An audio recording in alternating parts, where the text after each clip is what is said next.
We need to read all the tea leaves for what the plans are and all that. And you know, a year, 2 years from now, when all this stuff starts materializing in these possible scenarios, we'll be like, see, they told us years before they told us. Put A8 up on the screen, guys, because this speaks to the other possibility, which is the one that Israel has really been pushing, which is, and this was laid out by a think tank aligned with the government, is also laid out in that government ministry report that we brought to you before, where the idea is you basically first, and this goes in phases. Phase number 1 is you push everybody out of northern Gaza. That's already happened. I mean, there are still people there who couldn't flee and who are sheltering in hospitals, et cetera, but evacuation order has already come down, even though they're still bombing southern Gaza. Okay.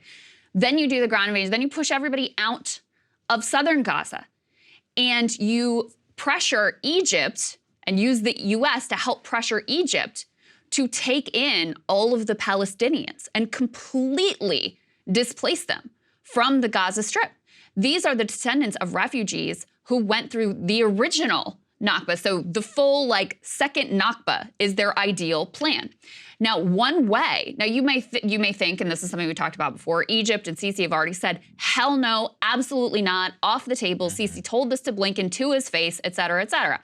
Well, here's the leverage they want to use, which is really gross. They're proposing writing off a significant chunk of Egypt's considerable international debts through the World Bank to entice the cash-strapped government to open its doors for displaced Palestinians. That's the point of leverage, reportedly, that they want to use. And they even have said in some of these documents, like, listen, yeah, sure, right now they're saying, no way, we don't want, we don't want these refugees, and we're not going to deal with it, and, we're not going to be part of this full ethnic cleansing of the Gaza Strip, et cetera, et cetera. But, you come a year down the road and the pressure is mounting over these debts, and the other scenarios, as we've just been laying out, are sort of preposterous and ridiculous.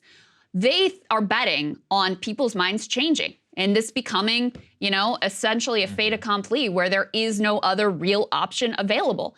And I think that is a very real possibility as well. So that's what they're really banking on. The U.S., I don't know if I can't believe they're this stupid, but they're sort of floating and pushing behind the scenes like maybe the ideal thing is for the Palestinian Authority to come in and rule Gaza. Palestinian Authority has been so neutered. In the West Bank, it has no credibility. If there is no way that it is in a position to govern Gaza. No. Not a chance. And as I mentioned before, the Netanyahu government, and not just Netanyahu, by the way, like vast swaths of the Knesset, have no interest in having any sort of unity between the West Bank and between the Gaza Strip. Why? Because that creates the possibility of a Palestinian statehood, and that is something they are so opposed to that they were willing to back Hamas and risk exactly the type of atrocity that ended up unfolding. So to them, it's completely off the table, and again, it's fanciful to think that the PA would even be capable of pulling this off to start with. So there are really zero good options here for what comes after. And then you raised an important point, Saagar. It reminds me so much of this.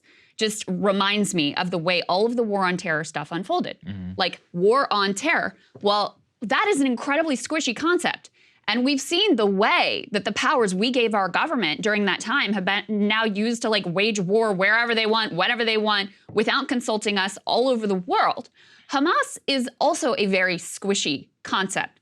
I would like to hear someone in the Israeli government define exactly what they mean when they talk about quote unquote Hamas. Because, and we're going to get to this in a minute, you have quite a number of Israeli government officials at this point defining Hamas as literally everyone in Gaza.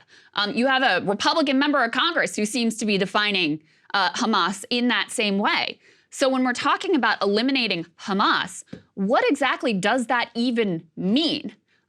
Based on their words, it's a pretty scary possibility of what they're laying out here. Yeah, that's an important point, and it actually takes us back. Just, we're talking about Iraq, we're talking about lessons. One of the things that America, probably the single biggest mistake, other than invading in the first place, that we made in Iraq, is that we went in and anybody who belonged to the Ba'ath Party, aka the Saddam regime, we're like, no, you're done. It's called de-Baathification. And, that's on paper, you're like, oh, well, that makes sense. These are the bad guys, right? Also, you're like, oh wait, all the teachers are gone. Oh wait, the police are gone. Oh wait, we're disbanding everybody who knows how to do literally anything in all of civil society. And then 3 months later, lo and behold, all these guys start to become terrorists and shoot at American soldiers. Like, oh, shocking. It's absolutely shocking. Yeah, we took their job. Like they're still armed and equipped and trained. And Brilliant. What do you think's going to happen? Thank you, Mr. President Bush. These are some lessons that we should really not forget. It wasn't that long ago, guys. It was only 20 years, and yet we're repeating all the same mistakes, and it's just, ridiculous.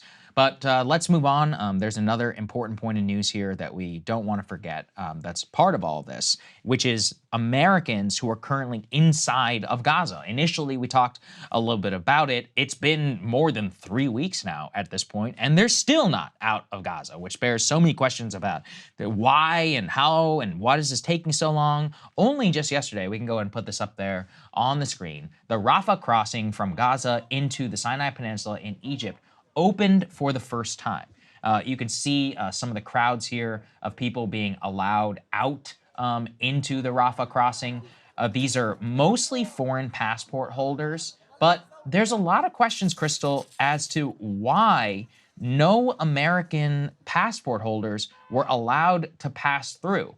Nobody still actually is aware. It appears that the Americans are telling them that the passing will come soon. Can we put A9, please, up there on the screen, just so people can say that U.S. citizens were excluded from the list of approved foreign nationals.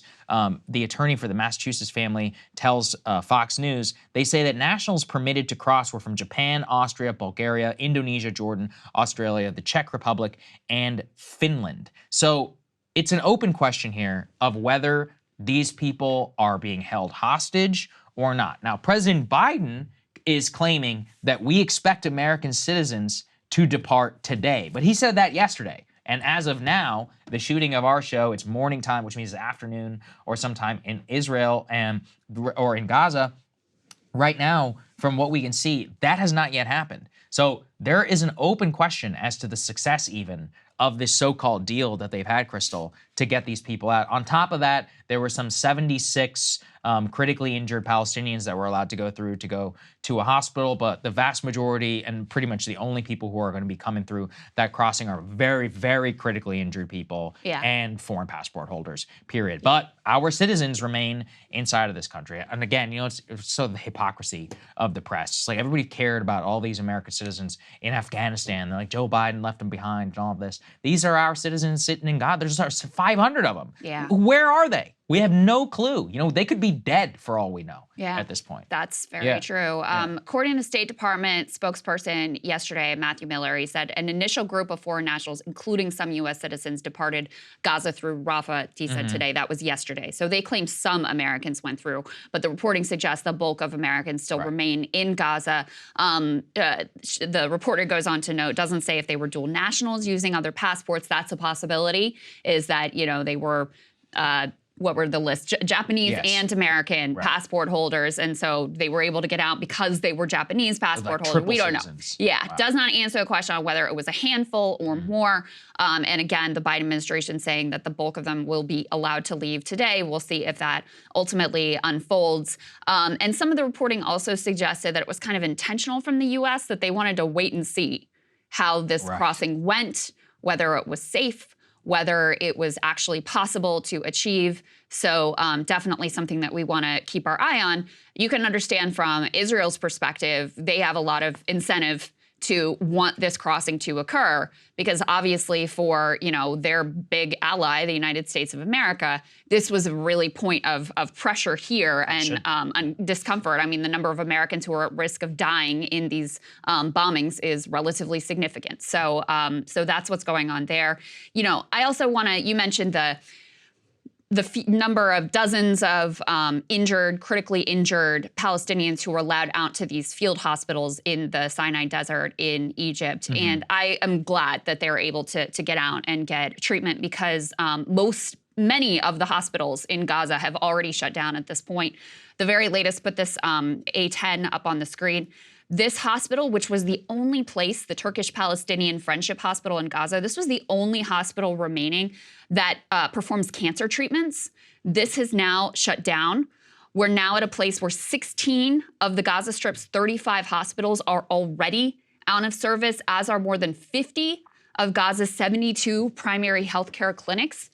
This is all just to underscore the 70-some critically injured who were able to go to this Egyptian field hospital. I mean, this is less than a drop in the bucket.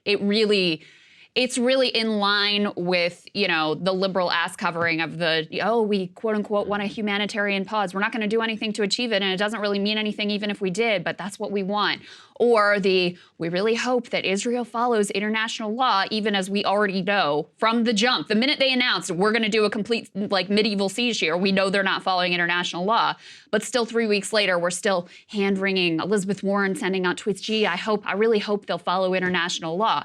This, you know, Egyptian field hospital appears to be the same level of bullshit, minimal ass covering, something you can point to. Or the other one I would put in this, Saagar, is like, oh, we increased the number of aid trucks from, I'm making these numbers up, but they're pathetically small numbers, from like 20 to 25. Yes, that's right. Aren't we so amazing? Look at how humanitarian we are. Meanwhile, the UN is like, they need 100 trucks of aid every single day if you're going to be even close to providing sufficient resources for a population that is being starved and dehydrated and has no fuel as we speak. So just keep that in mind when you see, and I saw the, you know, New York Times and Washington, they were all in on this like, oh, 70 people got treatment in the Egyptian desert. Compare that to the number of people injured, let alone killed. It is pathetically insufficient. And, you know, it also comes after, I know that Ryan and Emily did a great job talking about some of this yesterday. Yeah. We've got some of this that we can put, you know, up there on the screen that just shows you some of the damage that continues inside of Gaza. And this is the daily reality now at this point. It almost, you know, it's difficult because it just shows you that we are slow walking ourselves to a point of something. You know, this is an unsustainable situation where we've got airstrikes that are dropping, international outcry after this refugee camp was bombed. The Israelis say that there was a Hamas terrorist that was inside of the refugee camp. But I think really what this highlights, as you're talking, you know, with the Rafah crossing, with this U.S. peacekeeper plan and more, is someone has got to deal with this. And we are either going to get to that final point, you know, it's very unlikely in my opinion, without it just breaking into an open,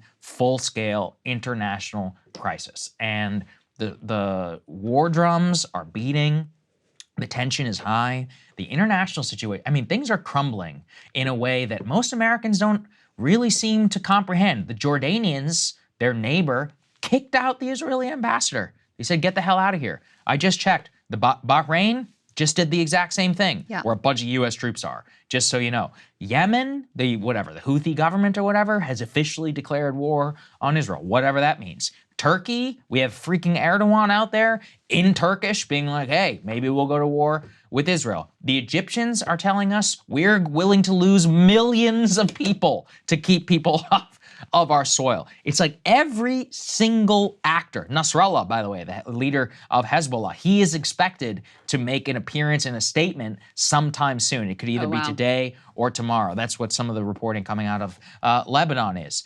The Iranians, the foreign minister, you know, they've made several claims. We've got multiple U.S. troops now who've got TBIs, traumatic brain injuries. We've had evacuated positions. And then on top of that, we've got all this firepower, which is in the region. The stage is set. You know, things don't just happen all at once. They build up. But if you can read carefully what's happening, all of the ingredients in the powder keg have been assembled. So it just takes the match. Who knows what that is? Nobody ever knows. That's what you learn from history. But it's like all it takes is the assemblage, and then the possibility now starts to reach like 10%, 20%, 30%, 40, 50. We're rapidly approaching the coin toss. The match may already have been lit, for all we know. Possible.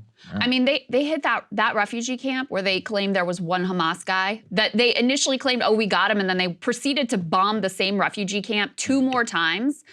That was enough of a like clear atrocity that even Wolf Blitzer, who used to be with AIPAC, I read that. Was you guys, I'm sure, probably watched that on Counterpoints or somewhere else yesterday as well. Even he was like, you knew there were women and children there, and you still bombed it.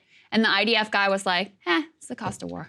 Yeah. Cost of war. It's just kind of... Just imagine if we were talking about Israeli citizens. And would you bomb an entire neighborhood of tens of thousands of people to get one Hamas guy if those were Israeli citizens? Not a chance. And so, yeah, the powder keg is lit. We have already stated clearly, all of Biden's like, oh, humanitarian pause or whatever nonsense aside. The most clear statement we made is we've given Israel no red lines. Yeah. And that's very clear. And even if you do not care about the Palestinians who are being massacred, that is extraordinarily dangerous for the world and for our own security as well. Yeah, look, I mean, I'll be honest, that's mostly the framework that I take. I don't really, I mean, I care about all people. I care about our people the most, just from a political perspective and in terms of what we have a responsibility to. And I gotta say this too, for all of the veterans, I know a lot of veterans watch this show. The United States military, we had a lot of bad things that we did, mostly in the drone war whenever it came to this. Yeah. But the way that we behaved in Iraq, I feel so validated in so many of our troops who went out of their way. Now, I'm not saying that there weren't many atrocities, but many of our troops, the official rules of engagement, especially 2005 and all of that onward, they put their lives on the line to try and protect the civilian populace in Iraq. And more, I'm watching GWAT veterans, people who served in Iraq and Afghanistan, who are honestly shocked at the way that some of the Israelis are conducting themselves. They're like, we would never conduct ourselves this way in Iraq and in Afghanistan. Again, there have been problems. And a lot of it actually was the drone war when we didn't have troops on the ground in order to verify it's just like targets. Remote control killing and the people Intel, don't even seem like people. Nobody really knows what's going on. So those were some of the bigger mistakes. So I think a lot of veterans out there should be proud of the way that they conducted themselves whenever they were actually engaged in a full-scale operation. Because watching this, I'm like, there's no way. The United States military, this is anathema. And I think a lot of people know that in terms of the way that we fought. I'll take it one further. The brutality we've seen in this short period of time puts Russia to shame and their atrocious conduct in Ukraine. Like the level of total disregard for civilian life, the willingness to level an entire refugee camp where you know there are so many children, so many women, the proportion of Hamas fighters, of actual combatants that they're killing versus civilians. I mean, it's astonishing. It is truly shocking. And that's why you see liberals getting uncomfortable. They want to have they want to have this language about a humanitarian pause or whatever, because it's undeniable. I saw Chris Van Hollen yesterday, like he personally knows a family who have lost loved ones in this conflict. They weren't Hamas. They weren't terrorists. They were just regular people. And so, I mean, the horror of this is shocking and, again, for the whole world, extremely dangerous. Hey guys, if you like that video, go to breakingpoints.com, become a premium subscriber, and help us build the best independent media organization on the planet. That's right. We're subscriber funded. We're building something new. We want to replace these failing mainstream media organizations. So again, to subscribe, it's breakingpoints.com.